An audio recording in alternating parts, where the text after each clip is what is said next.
Sometimes the dead speak louder than the living. I'm Miss Marple. Welcome to my new case. The 4:15 from Paddington was running 12 minutes late, a fact that caused considerable tutting among the small gathering on St Mary Mead's modest platform. Miss Jane Marple sat peacefully on the green-painted bench, her knitting needles clicking in gentle rhythm as she worked on a pale blue cardigan. She had not come to catch the train, but simply to enjoy the afternoon air and observe the small dramas that railway stations invariably provided. The platform held its usual complement of village characters.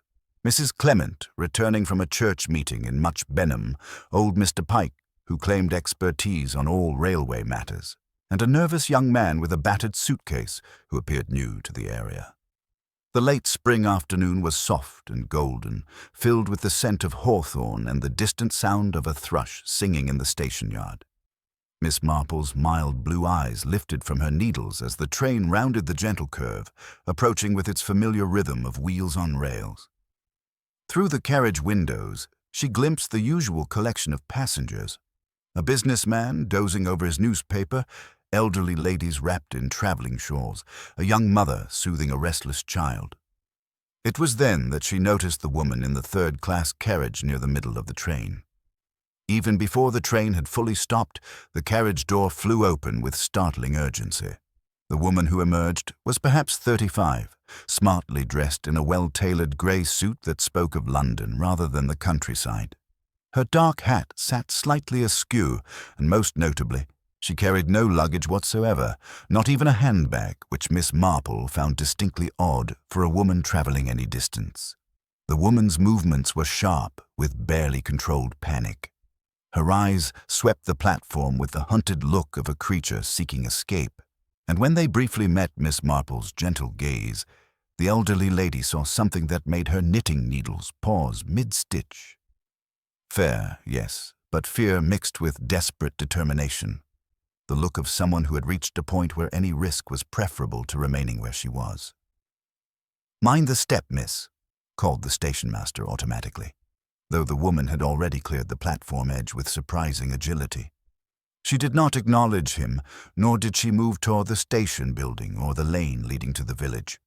Instead, she walked rapidly toward the far end of the platform where a wooden gate marked "Private Railway Property" led to an overgrown path running alongside the tracks. "Excuse me, madam," the station-master called more sharply. "That way's not for passengers." The woman either did not hear or chose to ignore him. Her gloved hand, Miss Marple noted it trembled slightly, lifted the latch, and she slipped through the gate into the tangle of elderberry and bramble beyond. Within moments, the grey of her suit had vanished among the green shadows. "Well, I never!" exclaimed Mrs. Clement. "Just like that, off she goes as if something dreadful were chasing her." "Probably missed her proper stop," suggested Mr. Pike with the comfortable authority of someone who had never been wrong about railway matters. "Happens more than you'd think." Miss Marple resumed her knitting, but her attention remained focused on the now closed carriage door. Something white fluttered near the step. A scrap of fabric, perhaps torn lace or the finger of a glove, caught briefly in the door mechanism before drifting to the platform as the train prepared to depart. The whistle blew, steam hissed, and the 4:15 continued its journey toward Much Benham, leaving the platform to return to its customary afternoon quiet. The torn fabric lay unnoticed near the platform edge, a small white flag of surrender in the lengthening shadows. Miss Marple gathered her knitting thoughtfully. In her considerable experience, people who fled trains in such dramatic fashion were either running from something or toward something, and neither possibility suggested anything particularly pleasant was about to unfold in the peaceful village of St Mary Mead. As she walked slowly home along the familiar lanes, she found herself thinking about the woman's expensive suit, her lack of luggage, and most particularly, the way her hand had trembled on the gate latch. Fear was one thing, but the kind of terror that made a well-dressed woman leap from a moving train and disappear into Brambles suggested something far more serious than a missed connection. It was nearly tea time when the scream echoed across the village from the direction of the old railway cutting, sharp and desperate in the still air. Miss Marple, pausing in her garden gate, was not entirely surprised. She had been expecting something of the sort ever since she had seen the look in that fleeing woman's eyes, the look of someone who knew that whatever she was running from had very likely followed her to St Mary Mead. The scream pierced the afternoon quiet of St Mary Mead like a knife through silk. Miss Marple, still standing at her garden gate, watched as windows flew open along the lane and doors burst wide. Mrs. Price Ridley emerged from the post office, her substantial form moving with surprising speed toward the railway cutting. Young Tommy Elders, who had been loitering near the sweet shop, took off at a sprint, his boots clattering on the cobblestones. Within minutes, a small crowd had gathered at the narrow path leading down to the old cutting where the railway line curved through a dense tangle of oak and elderberry. Miss Marple approached with her characteristic unhurried pace, her knitting bag tucked securely under her arm. She had learned long ago that elderly ladies moved more effectively through crowds when they appeared harmless and slightly bewildered. The station master, Mr. Hales, stood at the edge of the path, his face pale beneath his peaked cap. Beside him, Constable Polk from the village consulted his notebook with the expression of a man who wished fervently that dramatic events would confine themselves to his days off. "I heard it clear as anything," Mrs. Clement was saying, her voice breathless with excitement and horror. "A terrible cry, then nothing. Oh, the poor soul, do you suppose she fell from the train?" Now, murmured the vicar, appearing at his wife's elbow with the slightly dazed expression he wore when parish duties collided with genuine drama. "We mustn't speculate until we know the facts." Miss Marple positioned herself where she could observe both the gathering crowd and the path leading down to the cutting. Through the trees, she glimpsed a flash of grey fabric, the same shade as the suit worn by the woman who had fled the 4:15 train barely 2 hours earlier. Tommy Elders came scrambling back up the path, his face white and his eyes wide with the terrible fascination of youth confronting mortality for the first time. "She's down there," he announced to the crowd, "in the brambles by the old signal post. She's not moving." "Dead?" asked Mrs. Price Ridley with the directness that had made her both feared and respected throughout the village. The boy nodded, swallowing hard. "Must be. Her eyes are open, but she's not looking at anything." Constable Polk cleared his throat importantly. "Right then, everyone step back. This is police business now. Tommy, you show me exactly where you found her, and the rest of you wait here."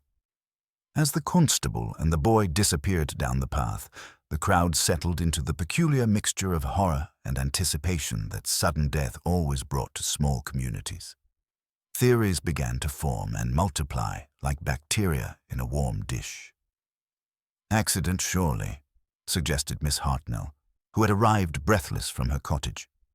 "These railway embankments are treacherous. One false step. But what was she doing there at all?" Mrs. Clement wondered aloud. "A lady of her appearance, wandering about in such rough country." Miss Marple's mild blue eyes moved thoughtfully over the assembled faces.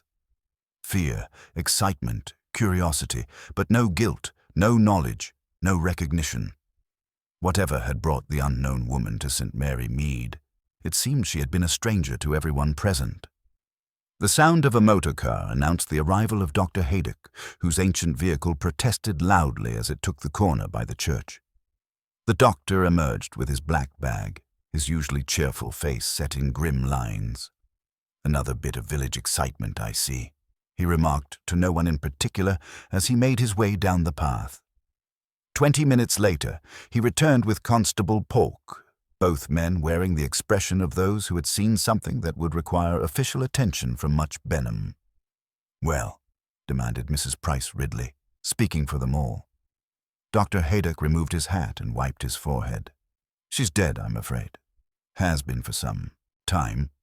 An hour or more, I'd estimate. But this wasn't any accident or fall from a train." A collective intake of breath rippled through the crowd. "Murder," whispered Mrs. Clement. "I'm afraid so. strangled by the look of it. And there's something else. She wasn't robbed.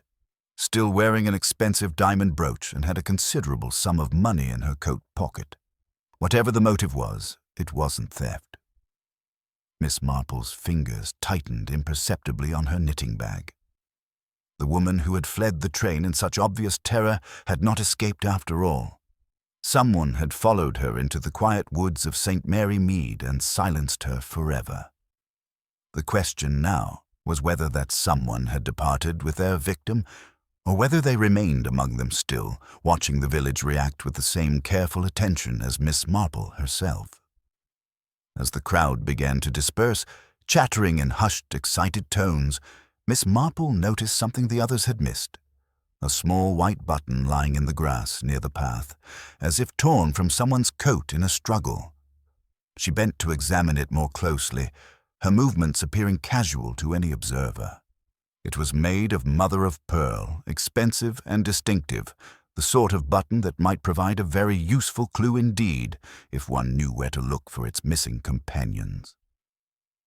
Miss Marple slipped the mother-of-pearl button into her knitting bag with practiced discretion, her movements appearing casual to any observer. As the crowd began to disperse, chattering in hushed, excited tones about the tragedy, she noticed the conversations fragmenting into the familiar patterns of village speculation. "It's clear she was being followed," declared Mrs. Price Ridley, settling her considerable bulk more firmly as she held court near the station. "No woman in her senses would plunge into Brambles in a good suit unless someone meant her harm. Love affair gone wrong, mark my words," suggested Miss Hartnell with the authority of someone who had read extensively in the crime sections of the newspapers. These London types, always getting themselves into difficulties over unsuitable attachments. Miss Marple listened with the mild attention of an elderly lady, whose chief interest appeared to be the proper care of garden roses, but her sharp mind was cataloguing every detail. The villagers were looking for dramatic motives, passionate crimes, and foreign intrigue, but her thoughts returned persistently to the look of focused terror she had witnessed on the station platform. By evening, the sitting room of the vicarage had become the unofficial headquarters of village discussion. Mrs. Clement, Miss Hartnell, and even timid Miss Weatherby gathered ostensibly to offer comfort to the vicar and his wife, though comfort in such cases generally meant the freedom to speculate at length. The poor woman had no handbag, Miss Marple observed gently during a lull in the conversation. "I find that rather significant. Perhaps she dropped it getting off the train," suggested Miss Weatherby, who always tried to think the best of tragic situations. "A handbag is rather like an extension of oneself to a woman," Miss Marple replied thoughtfully. "We cling to them with great tenacity. To leave a train without it suggests either tremendous panic or very deliberate intention, perhaps a desire not to be readily identified." This observation was still being digested when a soft knock at the vicarage door interrupted their discussion.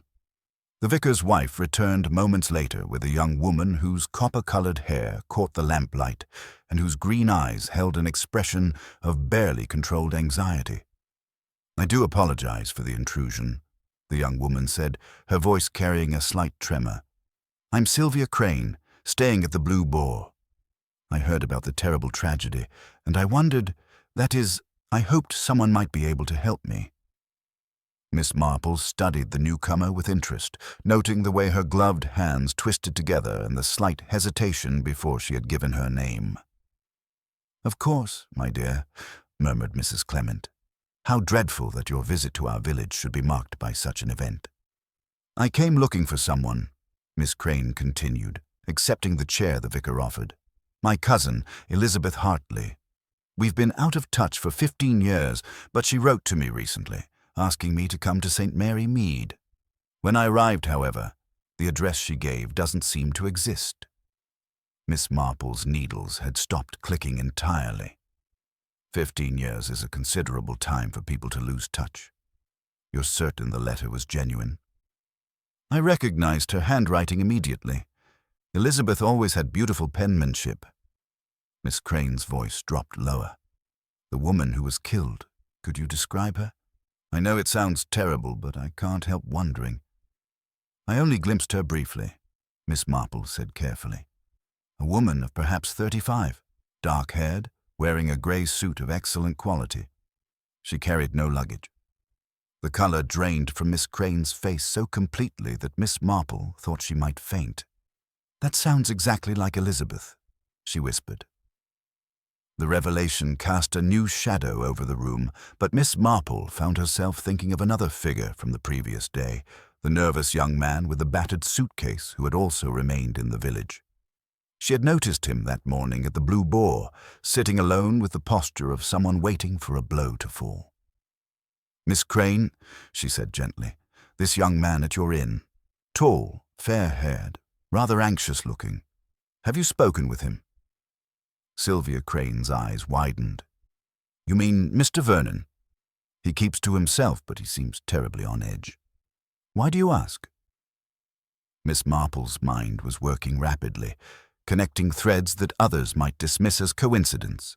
A woman fleeing in terror, another woman searching for a cousin who had summoned her with false information, a nervous young man who had planned to leave but remained after the murder.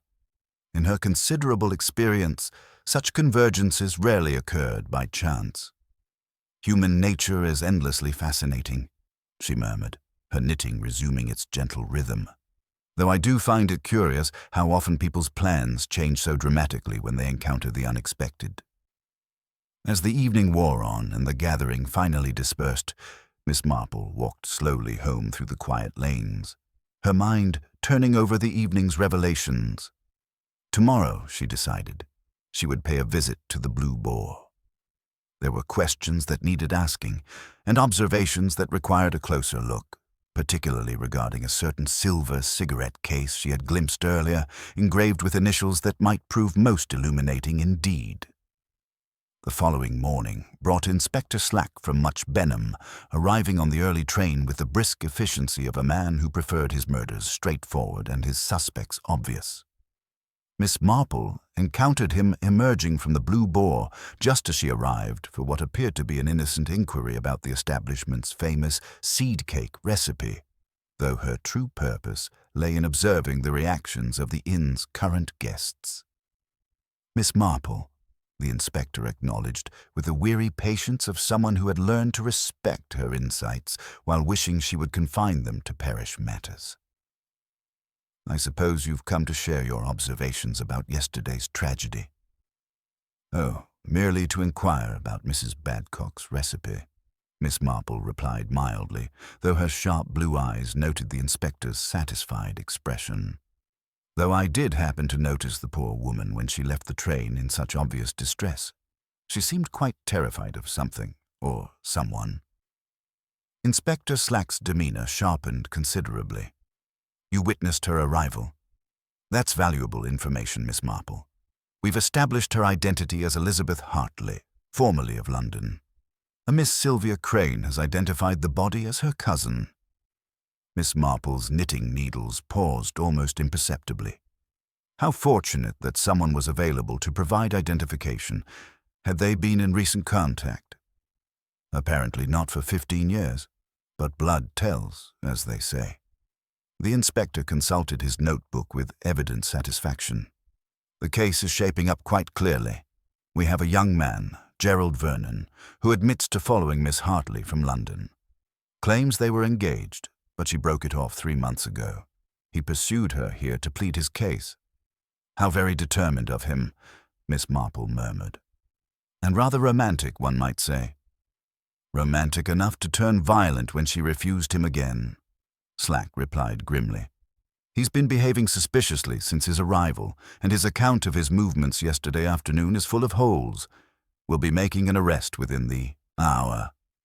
As the inspector departed with the satisfied air of duty efficiently accomplished, Miss Marple made her way into the Blue Boar's public room. The atmosphere was subdued, occupied by only a few regulars, and the nervous young man she had observed at the station.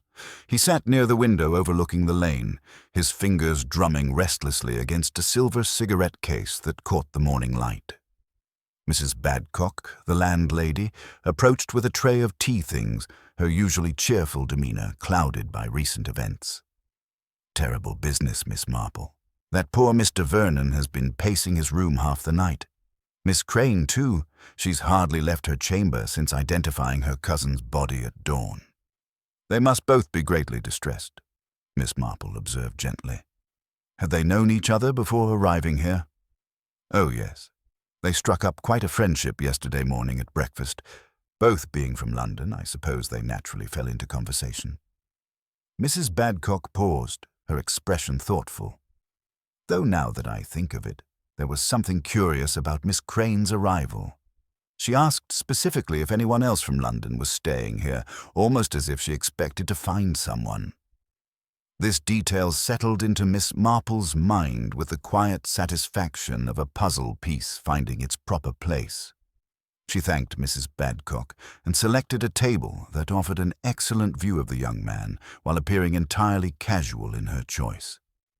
Gerald Vernon appeared even more strained in the morning light, his fair hair disheveled and his clothes bearing the rumpled appearance of someone who had slept poorly, if at all.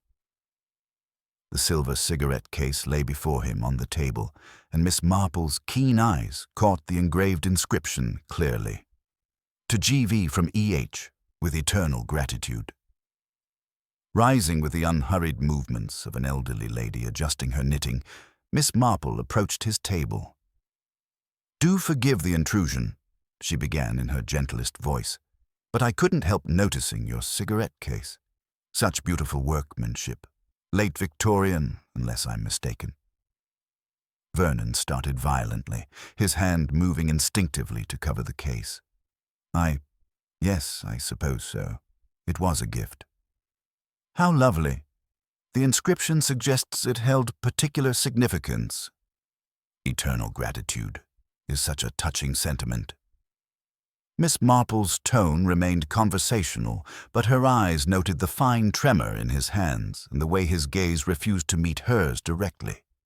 "It was from someone who meant a great deal to me," he said quietly, then added with desperate emphasis, "But I didn't kill her. Whatever the police think, I didn't kill Elizabeth." Before Miss Marple could respond, the inn door opened to admit Inspector Slack, accompanied by Constable Pork. The change in atmosphere was immediate and electric, tension crackling through the quiet room like lightning before a storm. "Mr. Gerald Vernon," Inspector Slack's voice carried easily across the space. "I'd like you to accompany us to the station for formal questioning regarding the death of Elizabeth Hartley." Vernon stood slowly, his face pale but resigned. "I've told you everything I know. I followed her here because I had to speak with her, but she was alive when I last saw her. We have witnesses who saw you arguing with Miss Hartley at Paddington Station," Slack continued methodically, "and your whereabouts yesterday afternoon between 4 and 5 o'clock remain unaccounted for, despite your claims of remaining at the inn." As they led him away, Vernon's cigarette case remained forgotten on the table. Miss Marple carefully wrapped it in her handkerchief, noting as she did so a small but distinct scratch near the clasp, as if someone had attempted to force it open with something sharp, perhaps a hat-pin or the point of a penknife. She handed the case to Mrs. Badcock for safekeeping, her mind already working through the implications of what she had observed. The police had their suspect, a rejected lover with motive, opportunity, and suspicious behavior. It was all very neat, very logical, and exactly the sort of obvious solution that, in Miss Marple's considerable experience, was usually entirely wrong. The real question was not whether Gerald Vernon had killed Elizabeth Hartley, but why someone had gone to such elaborate lengths to ensure he would be suspected of doing so. The letter summoning Sylvia Crane to a non-existent address, the woman fleeing the train without luggage, the convenient presence of a nervous young man with a clear connection to the victim, these elements formed a pattern that spoke not of passionate crime, but of careful orchestration. As she walked slowly home through the quiet village lanes, Miss Marple's fingers found the mother-of-pearl button in her knitting bag. Small details, perhaps, but murders were rarely solved by dramatic revelations. They were solved by noticing the small inconsistencies that others overlooked, the details that didn't quite fit the accepted narrative, like expensive buttons torn from coats and cigarette cases, scratched by unknown hands in desperate moments when careful plans began to unravel. That afternoon brought a deceptive calm to St Mary Mead, the kind of quiet satisfaction that settled over small communities when dramatic events reached their apparent conclusion. The arrest of Gerald Vernon had provided the village with both resolution and endless material for discussion, though Miss Marple found herself unable to share in the general relief as she sat in her garden, examining the mother-of-pearl button through her magnifying glass. The button was of exceptional quality, clearly from an expensive garment, with tiny fragments of grey thread still clinging to its shank. What troubled her most was not its presence at the crime scene, but its absence from Elizabeth Hartley's coat, which had sported plain dark buttons throughout. Someone else had struggled in those brambles, someone whose expensive clothing had been damaged in the encounter. Her contemplation was interrupted by the arrival of Sylvia Crane, who approached the garden gate with the hesitant manner of someone forcing herself to complete an unpleasant task. Miss Marple noted immediately that the young woman's composure, so carefully maintained during previous encounters, showed distinct signs of strain. "Miss Marple," Sylvia began, her voice tight with barely controlled emotion, "I wondered if I might speak with you privately. Everyone has been so kind, but I feel there are things about Elizabeth that I should explain. Things that might help clear poor Mr. Vernon." Miss Marple invited her guest to sit beneath the apple tree, observing with interest how Sylvia's gloved hands trembled slightly as she arranged her skirts. "Please, my dear, tell me whatever you think might be helpful." "Elizabeth's letter, the one that brought me here. It gave an address that doesn't exist, Rose Cottage on Meadow Lane. I've walked the entire lane twice, and no such cottage has ever been there." Sylvia's voice carried a note of genuine confusion that Miss Marple found distinctly curious. "How very odd," Miss Marple murmured, her needles resuming their gentle rhythm. "And you're quite certain the letter was in your cousin's handwriting?" A brief hesitation preceded Sylvia's response. "I destroyed it, I'm afraid. A foolish sentimentality. I thought to preserve her privacy. Now I rather wish I hadn't." Miss Marple's experienced eye caught the slight flush that accompanied this admission. In her considerable experience, people who destroyed potentially important documents usually had excellent reasons for doing so, though those reasons were rarely as innocent as they claimed. "Tell me," she continued conversationally, "did Elizabeth mention why she chose St Mary Mead specifically? It seems an unlikely destination for someone fleeing trouble in London. She said she had discovered something important about our family history, something too sensitive to commit to writing." Sylvia's rehearsed explanation came smoothly, but Miss Marple noticed how her hands had begun twisting her handkerchief with increasing agitation. "Family secrets can be terribly burdensome," Miss Marple agreed sympathetically. "Though I must say, you've injured your hand, my dear. That looks quite painful." Sylvia jerked her left hand back instinctively, pulling her lace cuff down to cover a long, thin scratch that ran across the back of her hand. "It's nothing. A rose thorn from the hotel garden this morning. I'm rather clumsy sometimes." Miss Marple's mild blue eyes studied the mark with the attention of someone who had tended many garden injuries over the years. The scratch was fresh, certainly, but its pattern was entirely wrong for a rose thorn.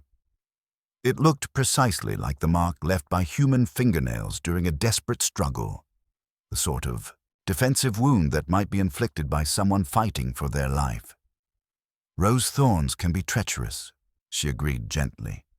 "One must be so careful around them. They can leave permanent scars if not treated properly." After Sylvia departed, claiming a need to rest before the evening meal, Miss Marple sat quietly in her garden as the shadows lengthened. The pieces of the puzzle were beginning to form a pattern, though it was not the comfortable solution that Inspector Slack had embraced so readily. A woman who provided false addresses and destroyed letters. a scratch that spoke of recent violence, a button torn from expensive clothing that did not belong to the victim, and most tellingly, the look of carefully controlled fear in green eyes that claimed grief but showed something far more complex.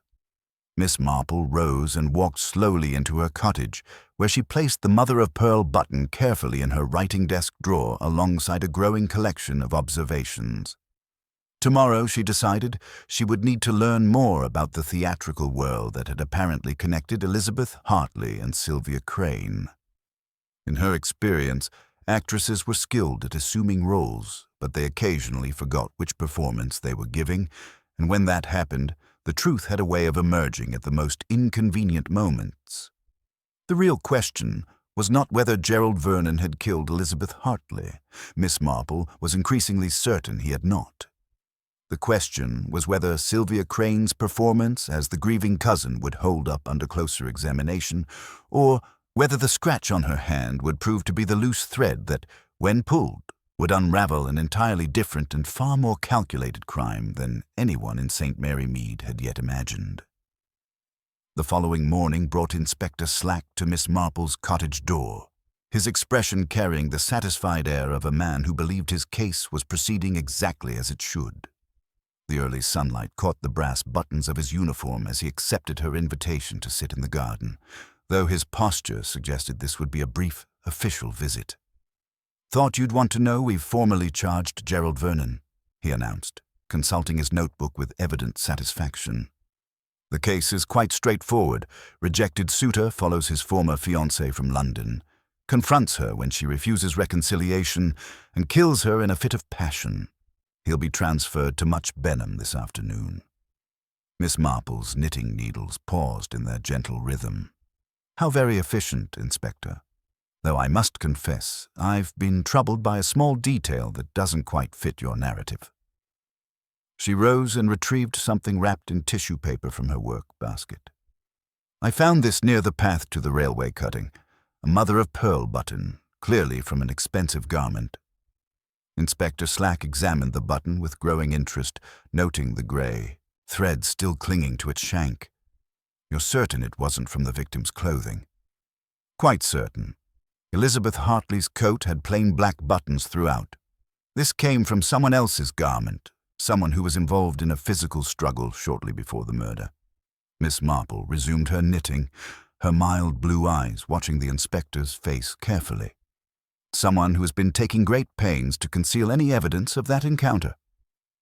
Before Slack could respond, the garden gate opened to admit an unexpected visitor.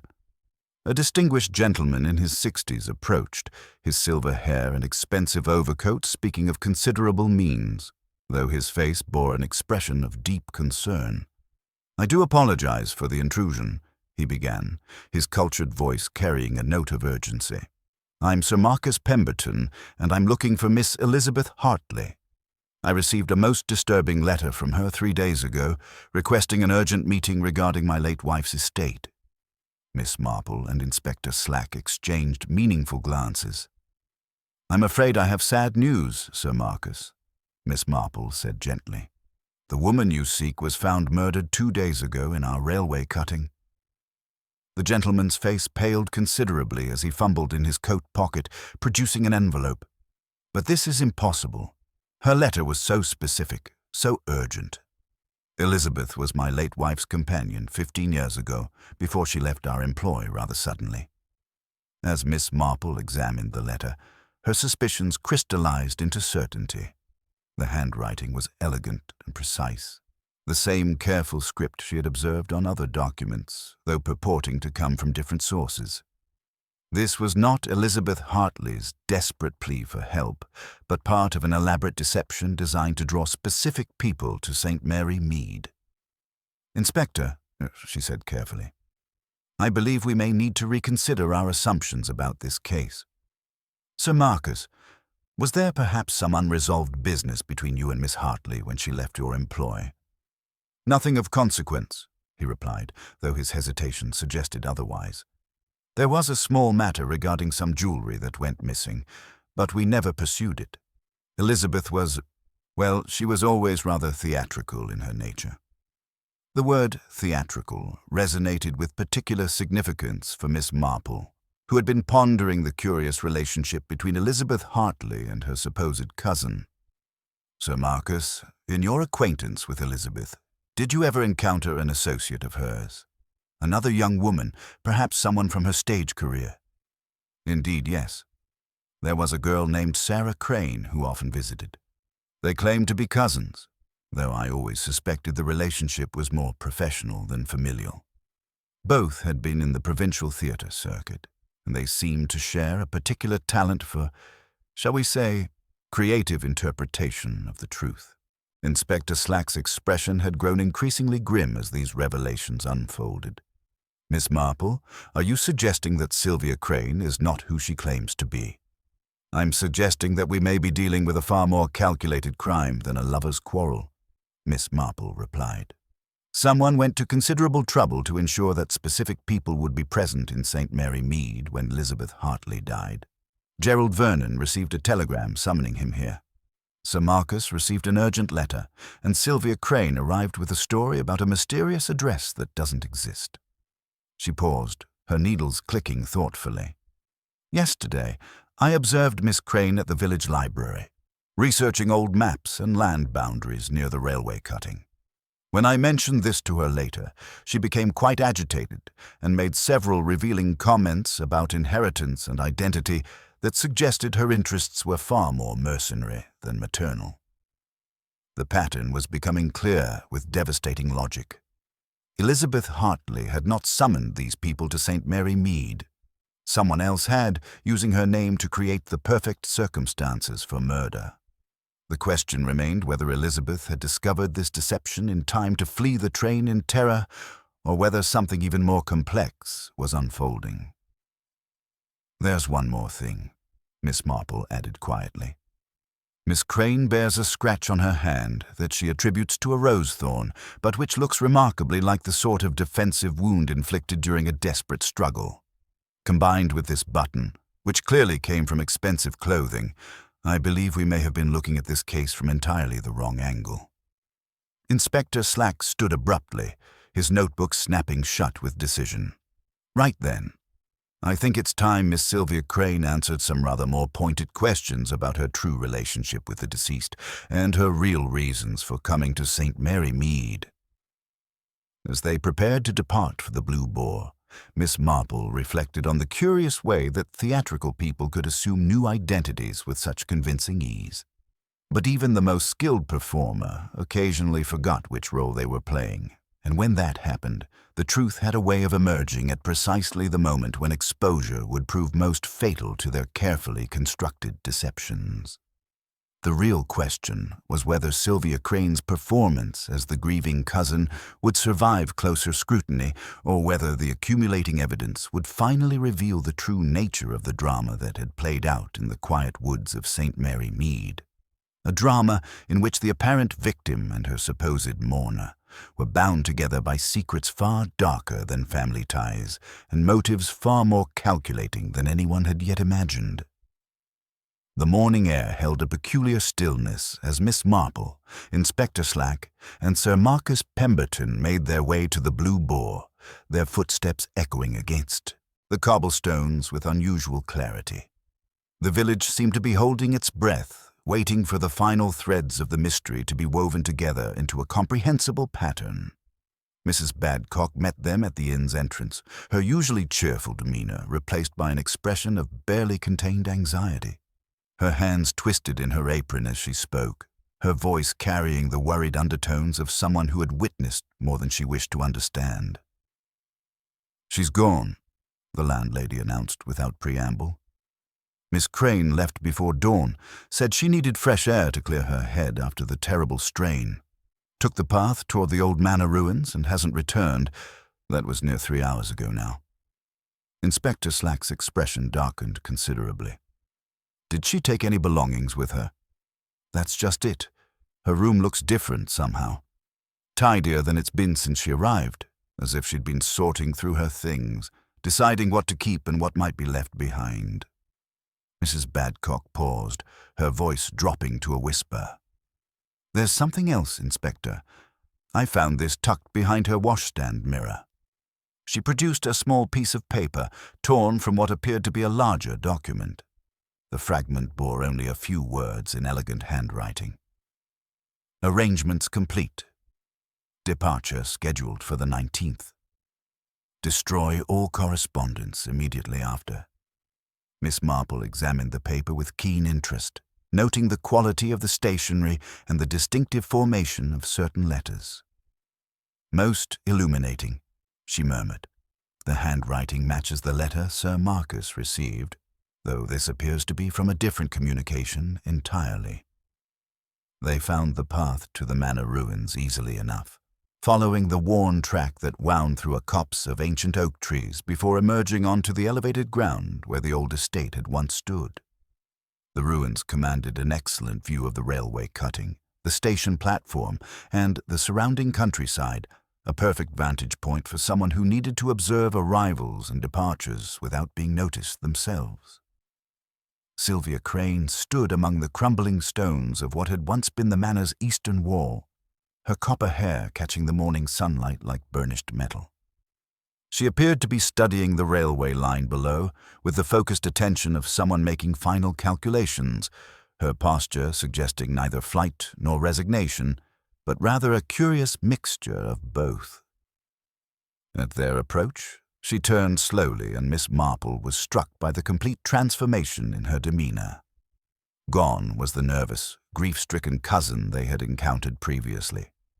In her place stood a woman whose green eyes held a sharp intelligence and a calculating assessment of her current situation. "I wondered when you would find me," she said, her cultured accent slipping slightly to reveal something harder beneath the polished surface. "Though I must admit, I expected it would take longer. You're more observant than most people in villages like this, Miss Marple." Inspector Slack stepped forward with official authority. "Miss Crane, we need to discuss several inconsistencies in your account of recent events, beginning with your true identity and your actual relationship with Elizabeth Hartley." A bitter smile crossed her features, transforming her face entirely. "My real name is Sarah Crane, Inspector, though I've used several others over the years as circumstances required. Elizabeth and I were partners in what you might diplomatically call a consulting business. We specialized in helping wealthy individuals resolve certain complications from their past for a substantial fee." Sir Marcus Pemberton's face had grown pale with recognition. "The jewelry that disappeared from my household 15 years ago, you were involved in that theft. Elizabeth was the inside agent. I was the external contact," Sarah admitted with a frankness that suggested she had moved beyond caring about consequences. "We developed quite a profitable arrangement over the years, identifying people with secrets they preferred to keep buried and offering them our discretion for appropriate compensation." Miss Marple's knitting needles continued their steady rhythm as she asked gently, "But something changed in your partnership, didn't it, my dear? Elizabeth became greedy, or perhaps she discovered something that made her dangerous to you." Sarah's composure flickered for the first time, her hands clenching involuntarily at her sides. "She threatened to expose our entire operation unless I agreed to give her a larger share of our most recent enterprise. Elizabeth always was theatrical in her approach to problems. She believed dramatic gestures would force people to capitulate to her demands. And so you arranged to meet her here, in a place where her death might be attributed to someone else," Miss Marple continued, her voice maintaining its gentle tone despite the horror of the confession unfolding before them. "You sent those letters using her handwriting, which you had practiced for years in your business, summoning various people to St Mary Mead to create a pool of potential suspects. Gerald Vernon's devotion to Elizabeth made him the perfect candidate," Sarah said, her voice dropping to barely above a whisper. "I knew she had broken their engagement, knew he was desperate enough to follow her anywhere. I even took his cigarette case from his room the night before the murder, planning to plant it near the body as evidence." Inspector Slack had been taking rapid notes, his expression growing grimmer with each revelation. "You're confessing to premeditated murder, Miss Crane.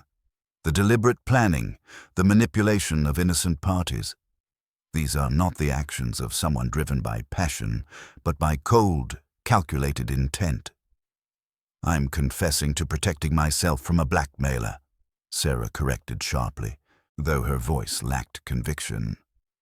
Elizabeth was going to destroy everything I'd worked to build. When she came stumbling down that path in a panic, realizing what I had done, she attacked me. I defended myself. Miss Marple studied the young woman with the calm assessment of someone who had observed human nature in all its variations. But that's not quite accurate, is it, my dear? Elizabeth was fleeing from you, not attacking. The defensive wounds on her arms, the way her body was positioned when she was found. These tell a very different story from the one you're attempting to construct. The silence that followed was broken only by the distant sound of a train approaching the station, its whistle carrying across the fields with mournful clarity. Sarah Crane's carefully constructed facade finally crumbled completely, her shoulders sagging as the full weight of her actions settled upon her. She was going to ruin everything, she whispered, more to herself than to her accusers. 15 years of careful work, of building a respectable life, all of it would have been destroyed by her greed and her threats. So you strangled her in the railway cutting, Inspector Slack said quietly, then returned to the village to play the role of the grieving cousin, hoping to deflect suspicion onto Mr. Vernon. The button from your coat torn off during the struggle, Miss Marple added softly. The scratches on your hand from her desperate attempts to defend herself. The false identification of the body to establish your supposed relationship. It was all very carefully planned, except for those small details that revealed the truth. As Inspector Slack moved forward to make the formal arrest, Miss Marple found herself reflecting on the peculiar tragedy of criminal partnerships that turned fatal. Two women who had worked together in deception for years had ultimately destroyed each other, one through blackmail and escalating demands, the other through murder and miscalculation. The real victims, she thought sadly, were not just Elizabeth Hartley, but also the innocent people like Gerald Vernon, whose lives had been manipulated to provide cover for a far more calculated crime. The morning sun climbed higher as they made their way back to the village, Sarah Crane walking between Inspector Slack and Constable Polk, with the resigned dignity of someone who had finally reached the end of a very long and destructive performance. Behind them, the manor ruins stood silent against the sky, witnesses to secrets that had finally been brought into the light of day. The news of Sarah Crane's arrest spread through St Mary Mead with the peculiar velocity that scandal always achieved in small villages, moving from cottage to cottage like ripples across a still pond. By the time Inspector Slack had escorted his prisoner to the station, curtains were twitching along every lane and tea had grown cold on countless tables as the villagers absorbed the shocking transformation of their understanding. At the Blue Boar, Mrs. Badcock bustled about in a state of barely controlled agitation, her usual efficiency abandoned in favor of breathless commentary to anyone within earshot.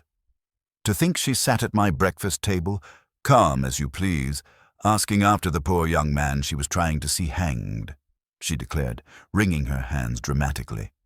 Such acting I've never witnessed outside of a proper theatre. Gerald Vernon emerged from the inn's public room as Miss Marple approached, his face bearing the peculiar pallor of someone who had narrowly escaped a fate too terrible to fully comprehend. The silver cigarette case gleamed in his trembling hand, its engraved inscription now carrying an entirely different meaning than when Elizabeth had presented it to him months earlier. "Miss Marple," he said, his voice hoarse with exhaustion and disbelief. "I find myself in the extraordinary position of owing my life to your observations about rose thorns and mother-of-pearl buttons. How does one express gratitude for such a thing?" "You need not thank me, Mr. Vernon," she replied gently, settling beside him on the inn's wooden bench. "The truth has a way of emerging eventually, though it sometimes requires patient observation to recognize it when it appears." Sir Marcus Pemberton joined them, his distinguished features etched with the weariness of someone forced to confront uncomfortable truths about his own past. Inspector Slack has informed me that Miss Crane's confession reveals a criminal enterprise of considerable scope, he said quietly. Elizabeth and Sarah had been operating their blackmail scheme for 15 years, targeting dozens of individuals with secrets they preferred to keep buried. Gerald's hand tightened on the cigarette case. Then Elizabeth never loved me at all. I was simply another victim, another source of information to be exploited. Miss Marple's knitting needles resumed their gentle rhythm as she considered this. Human nature is rarely so simple, Mr. Vernon. The inscription on that case suggests genuine gratitude, perhaps even affection.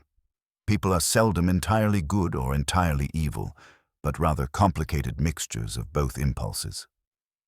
She gave me this when she broke our engagement, Gerald said, staring at the silver case. Said she wanted me to have something beautiful to remember her by. I thought it was sentiment. Now I wonder if it was guilt. Perhaps it was both, Miss Marple observed. Sarah Crane's confession revealed that Elizabeth had grown uncomfortable with their methods, particularly when they began targeting people she had developed genuine feelings for. That discomfort may have been what led to their final, fatal disagreement. Sir Marcus nodded gravely. The inspector mentioned that they found correspondence suggesting Elizabeth had threatened to expose their entire operation unless Sarah agreed to cease their activities. It appears she had reached a point where conscience overcame avarice. And Sarah responded by arranging her murder, Gerald said bitterly, using my devotion as camouflage for her crime. If not for your intervention, Miss Marple, I would have hanged for loving someone who was incapable of returning that love honestly. Miss Marple's mild blue eyes studied the young man with compassionate understanding. The capacity to love genuinely is never wasted, Mr. Vernon, even when it is not reciprocated as we might wish. That authenticity of feeling is something to be valued, not regretted. As Inspector Slack's motor car disappeared around the bend toward Much Benham, carrying Sarah Crane to face justice for her crimes, the village began to settle back into its customary rhythms. Yet beneath the surface calm, Miss Marple detected the subtle tensions that always followed such revelations, the uncomfortable awareness that deception could flourish even in the most peaceful settings, hidden behind familiar faces and trusted relationships. There will be other victims coming forward now, she observed quietly. People who paid Sarah and Elizabeth's demands for years, believing they had no choice but to submit to blackmail. The full scope of their activities may never be completely known. Gerald Vernon stood slowly, pocketing the cigarette case with a gesture that seemed to close a chapter of his life. I must return to London, he said. There are arrangements to be made, and I find I need distance from all of this to properly understand what has happened. As he departed, Sir Marcus turned to Miss Marple with an expression of profound respect. You possess a remarkable ability to see through the masks people wear, Miss Marple.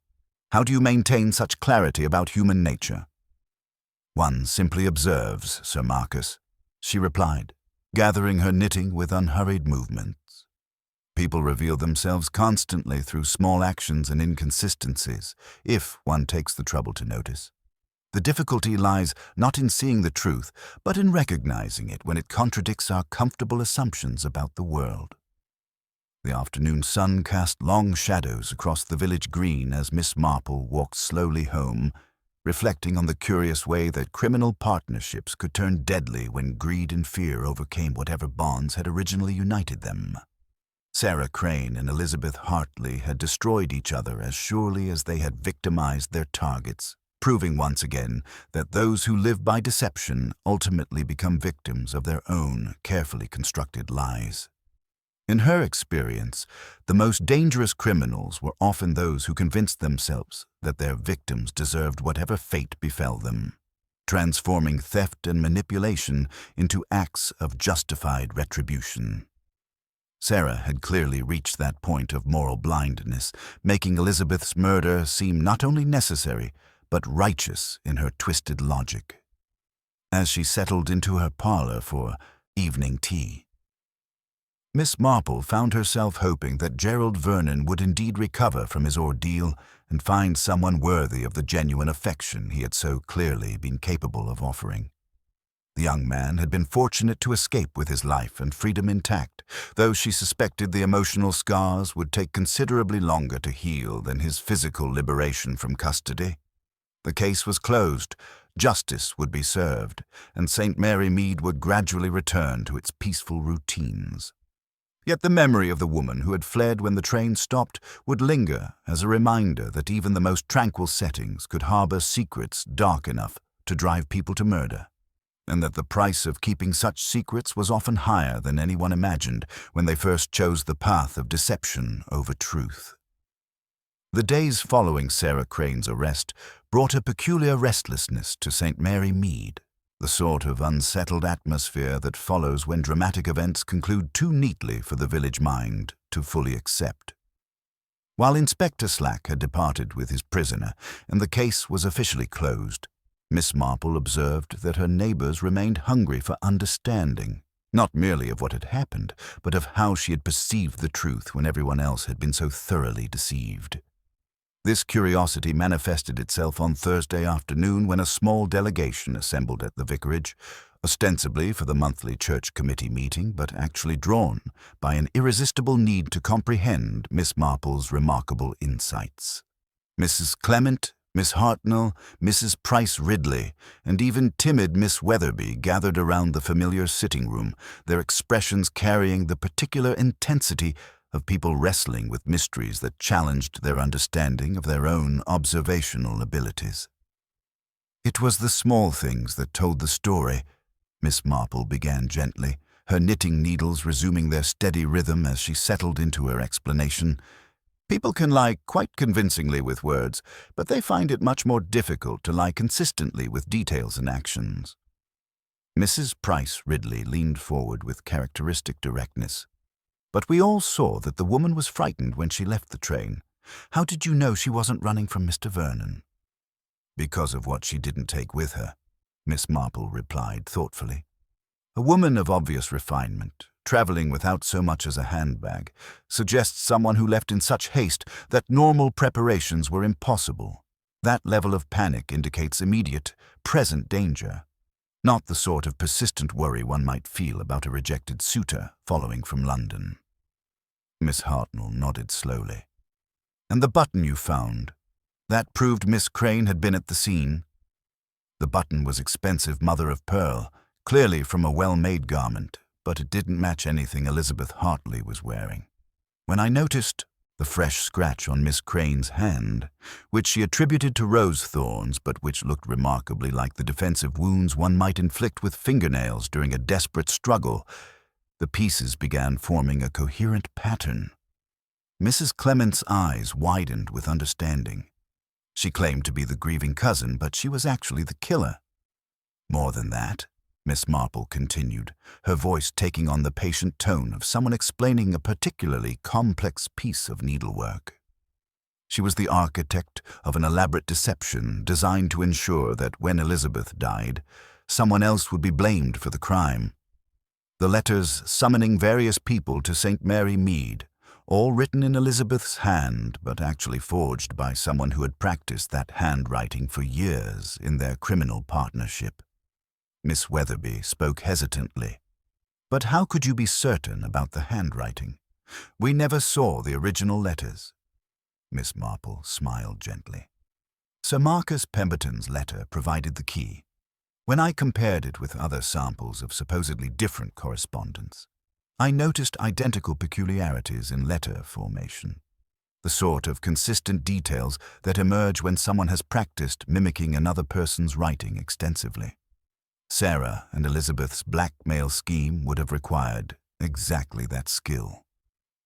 The room fell silent as the villagers absorbed the full complexity of the deception they had witnessed. Finally, Mrs. Price Ridley spoke with grudging admiration. "You saw through it all from the very beginning." "Not immediately," Miss Marple admitted honestly.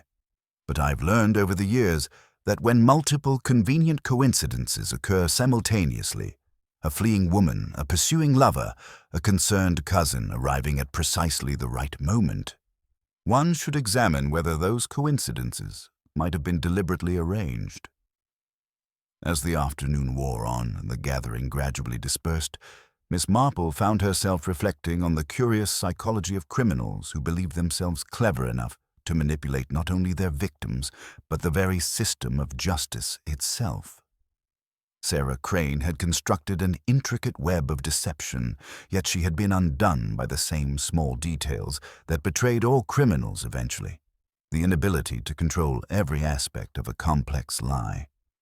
Walking home through the quiet lanes as evening approached, Miss Marple paused at the railway cutting where Elizabeth Hartley had met her tragic end.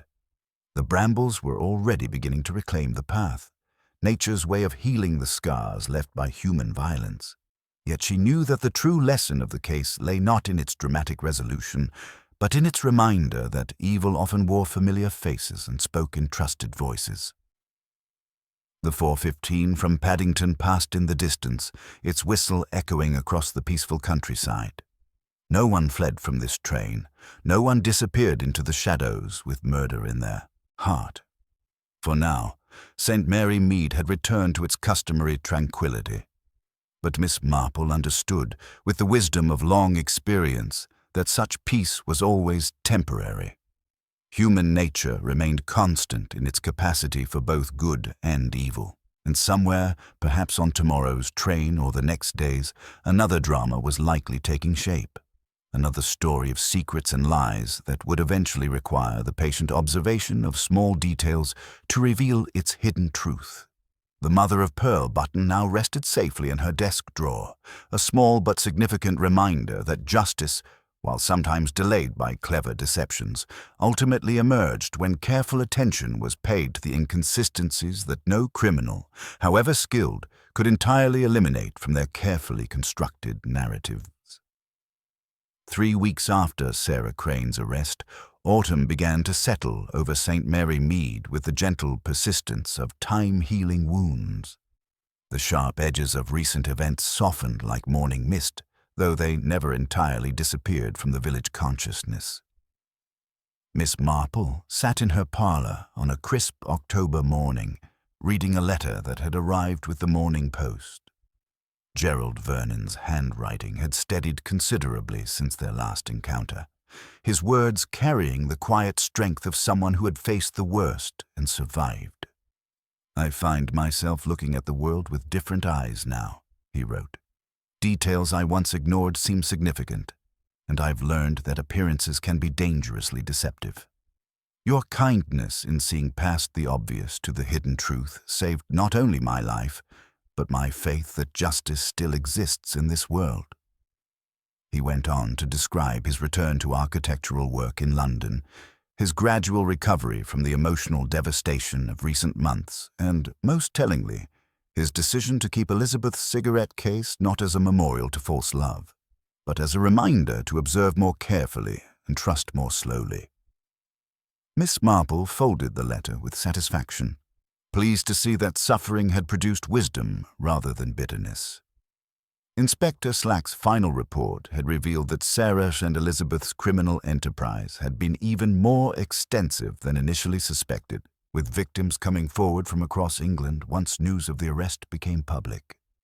The inspector had also discovered that Elizabeth's final letter to Gerald, found hidden in her London lodgings, contained a full confession of her criminal past and a desperate plea for forgiveness.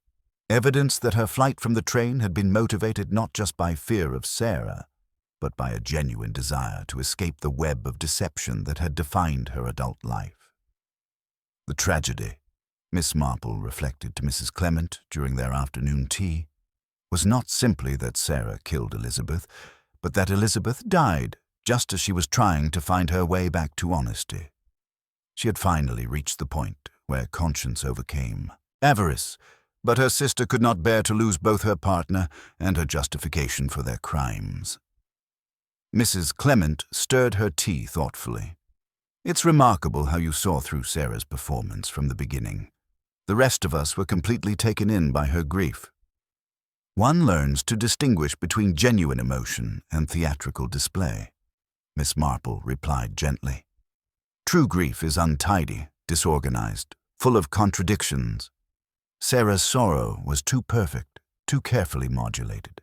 She had practiced the role of the bereaved cousin as thoroughly as she had practiced Elizabeth's handwriting for their forgeries.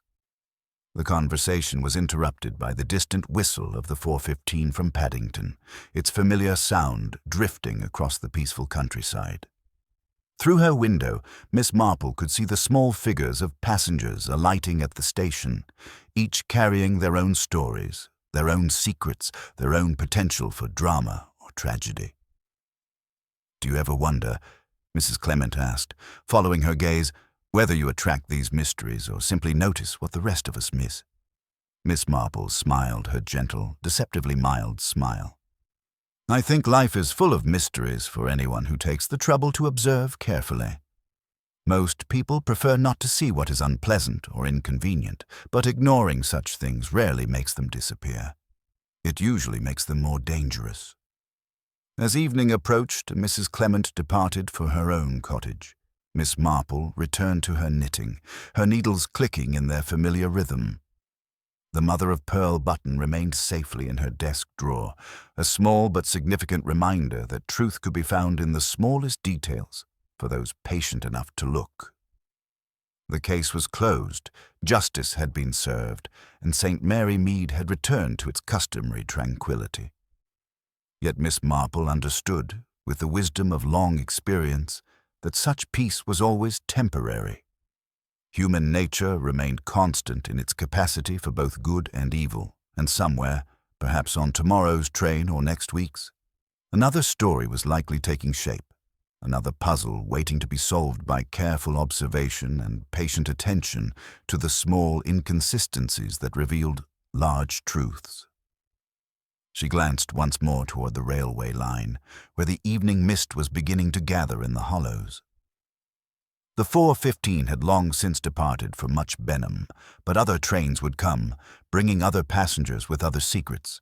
And when the next mystery arrived in her peaceful village, as she was quite certain it eventually would, Miss Jane Marple would be ready, an elderly lady with her knitting, watching quietly from her garden gate, prepared to notice the small, seemingly insignificant details that everyone else would surely overlook. The needles clicked softly in the gathering dusk, keeping time with the eternal rhythm of human nature and the patient pursuit of truth. The first frost of winter had settled over St Mary Mead like a delicate lace tablecloth, transforming the village into something crystalline and pure.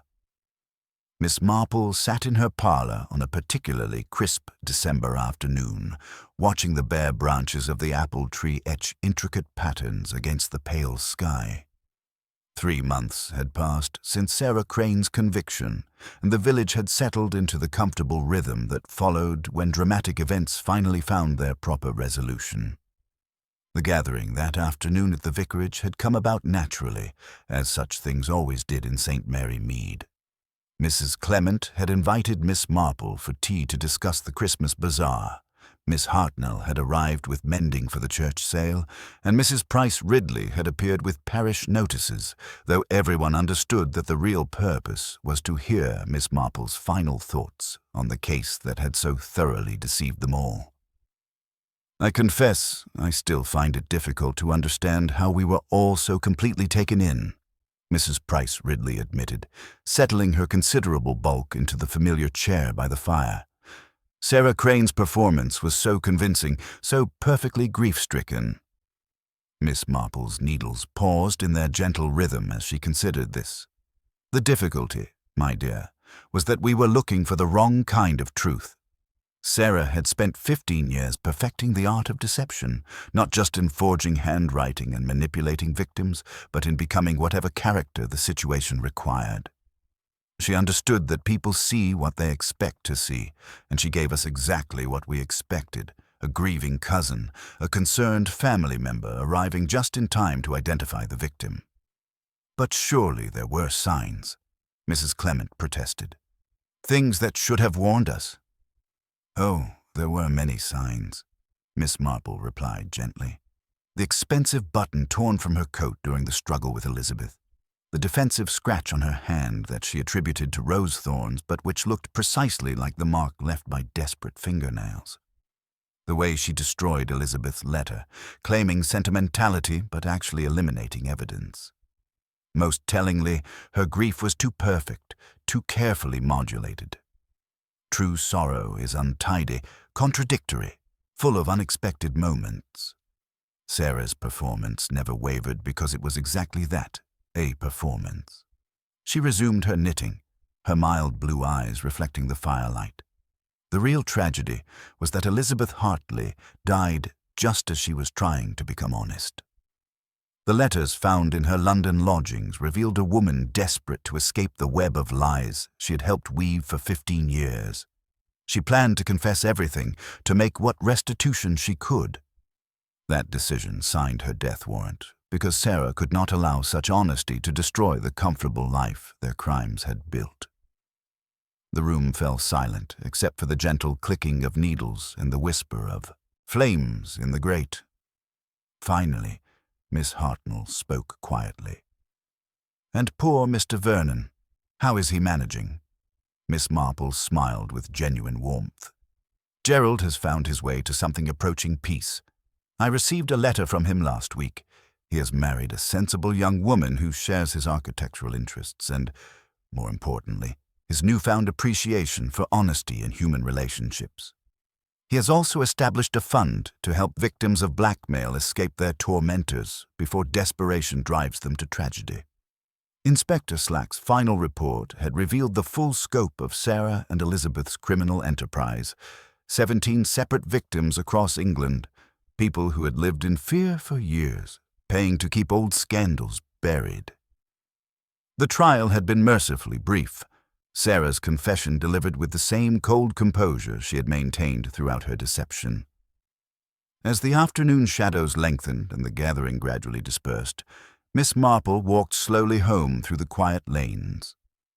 The village was preparing for evening, lights blooming in cottage windows like warm flowers against the winter darkness. It was a comforting scene, though she understood that such peace was always temporary. The familiar whistle of the 4:15 from Paddington echoed across the countryside, its sound carrying clearly in the crisp air. Miss Marple paused at her garden gate, listening to the rhythmic approach of the train. Other passengers would come, bringing their own stories, their own secrets, their own capacity for both good and evil. She thought of the woman who had fled when the train stopped. That desperate figure disappearing into the Brambles, seeking escape from a partner turned murderer. Elizabeth Hartley had died, trying to become honest, and there was something profoundly tragic in that timing, as if redemption had arrived just moments too late to save her. Yet the story had not ended entirely in darkness. Justice had been served, victims had been freed, and Gerald Vernon had transformed his suffering into something constructive. The case had reminded St Mary Mead that evil could flourish in unexpected places, but it had also demonstrated that careful observation and patient pursuit of truth could expose even the most elaborate deceptions. As she stepped into the warmth of her cottage and settled beside her lamp with her knitting, Miss Jane Marple reflected on the eternal patterns of human nature. The needles resumed their steady rhythm, keeping time with the quiet certainty that somewhere, perhaps on tomorrow's train, another mystery was already beginning its journey toward her patient, observant wisdom.